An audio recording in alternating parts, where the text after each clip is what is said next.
Good evening दोस्तों।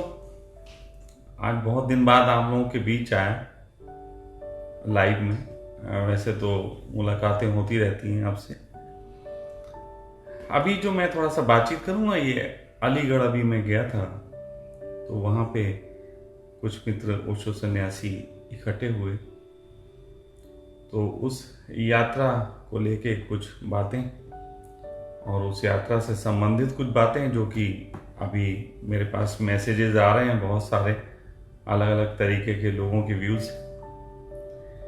कुछ videos डाल दिए थे दिव्या ने आप लोगों के लिए, तो कुछ लोगों के मैसेज आए कि स्वामी जी अब आप सही कर रहे हैं, ठीक रास्ते पे आ गए, आप ओशो का काम करने लगे।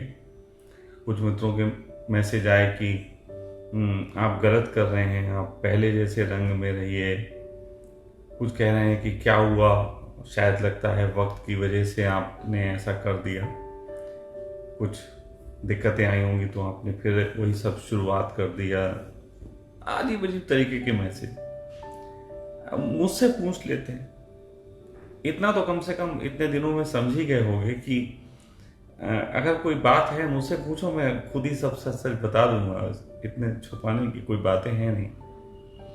लेकिन खैर, पहली बात की अभी इन दिनों मैं दिल्ली में हूँ काफ़ी दिनों से, लगभग 9-10 तारीख से मैं इधर साइड में हूँ, कुछ काम से आया हुआ था। तो यहाँ पे जो है वो एक मित्र हैं अलीगढ़ के, उन्हें जब पता लगा तो उन्होंने कहा स्वामी जी आइए, कभी अलीगढ़ आइए। मैं भी कभी अलीगढ़ गया नहीं था।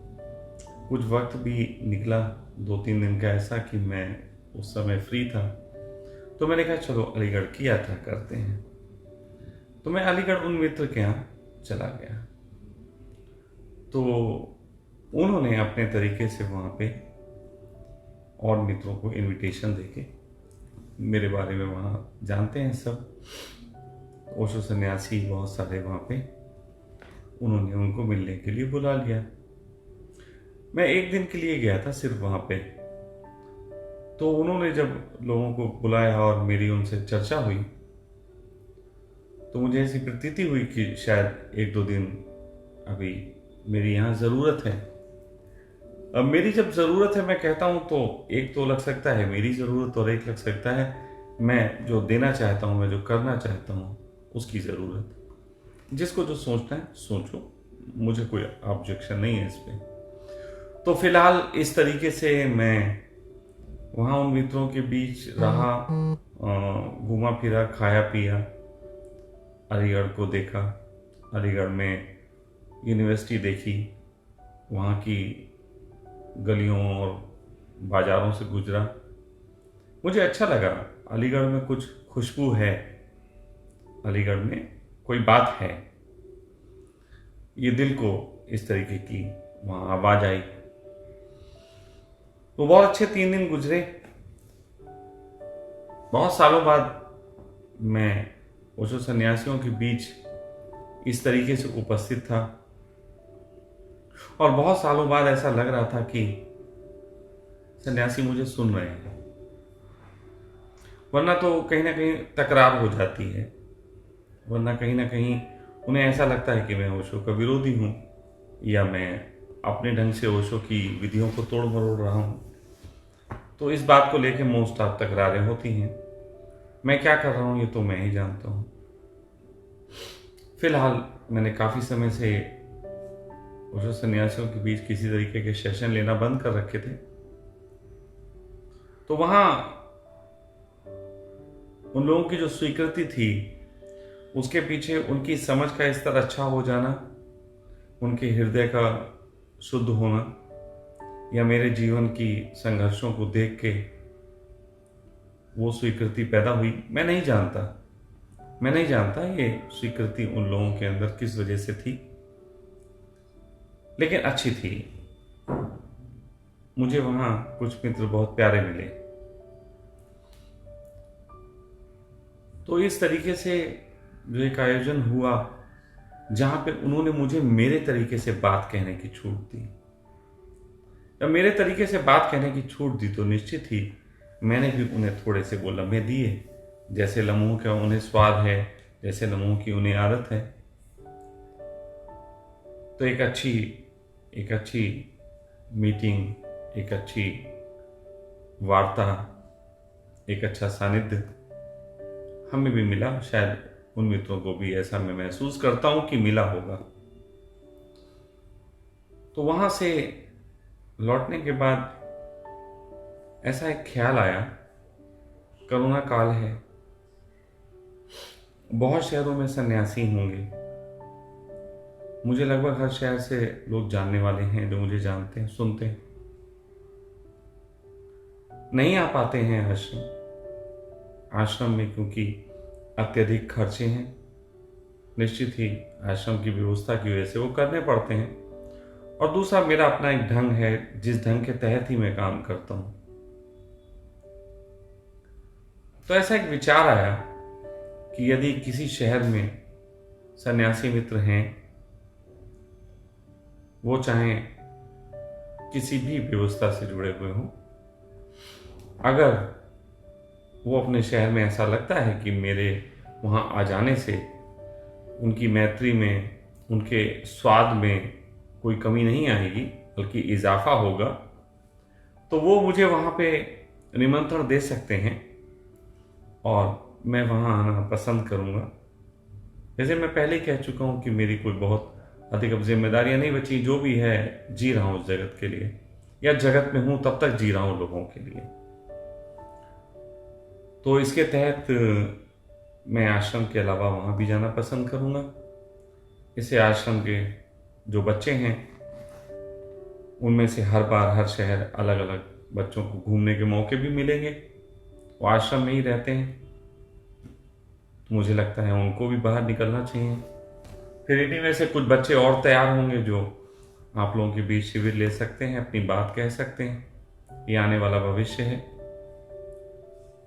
तो ये एक विचार आया, अगर किसी मित्र के अंदर इस तरीके का भाव हो कि वो मुझे अपने शहर निमंत्रण देना चाहते हो, तो वो मुझे संपर्क कर सकते हैं। संपर्क करके कैसी क्या व्यवस्था रहेगी उस संबंध में बात कर सकते हैं, और मैं इस यात्रा पर निकलने के लिए शारीरिक रूप से स्वस्थ हूं। बाकी इतना ही कहूंगा कि मैं आपको देना तो वही चाहता हूं जो आपको बाकी किसी ने भी देने की कोशिश की होगी। ढंग मेरे थोड़े से अलग हैं।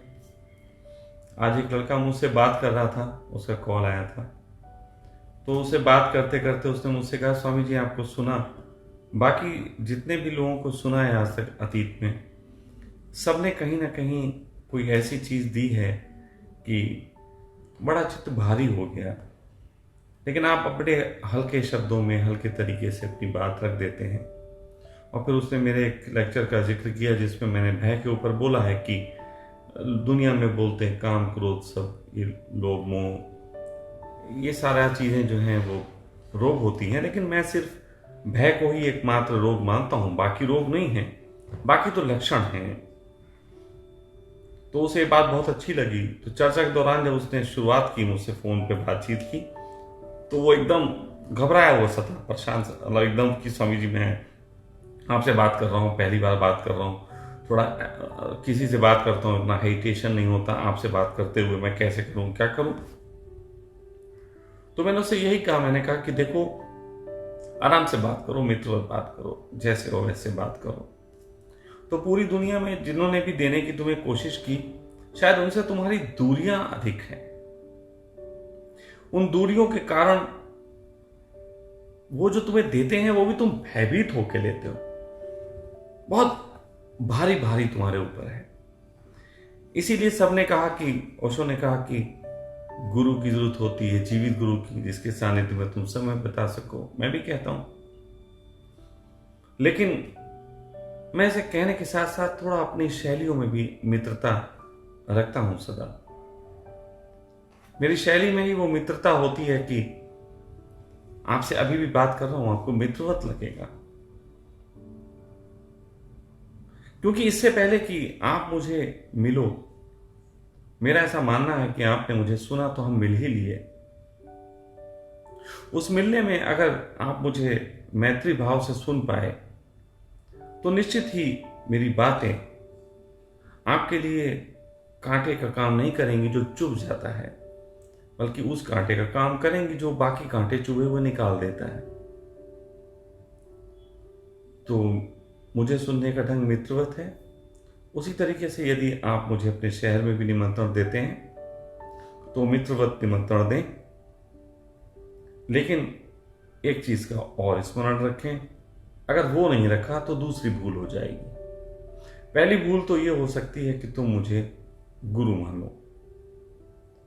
वो बहुत बड़ी भूल है, क्योंकि उससे तुम्हारे अंदर भय बैठता है। आज तक सारे गुरु तुम्हारे ऊपर भय की तरह बैठ गए। तो पहली तो भूल वो है कि तुम मुझे गुरु मानो। दूसरी भूल तब हो जाएगी जब तुम मुझे अपना केवल मित्र मान लो। फिर कुछ लोग मुझे मित्र ही मान लेते हैं, और स्वामी जी बैठे हैं, गप्पे मारेंगे, ही आ करेंगे। तो स्मरण रखें, जिस तरीके से जो मुझे गुरु मानेंगे मैं उन्हें याद दिलाऊंगा कि मैं मित्र हूं, और जो लोग मुझे केवल मित्र समझेंगे उनको भी मैं बीच बीच में याद दिलाता रहूंगा कि मैं तुम्हारा गुरु हूं। और इन दोनों चीजों का जोड़ ही है सखा। प्रणाम। Audio Jungle.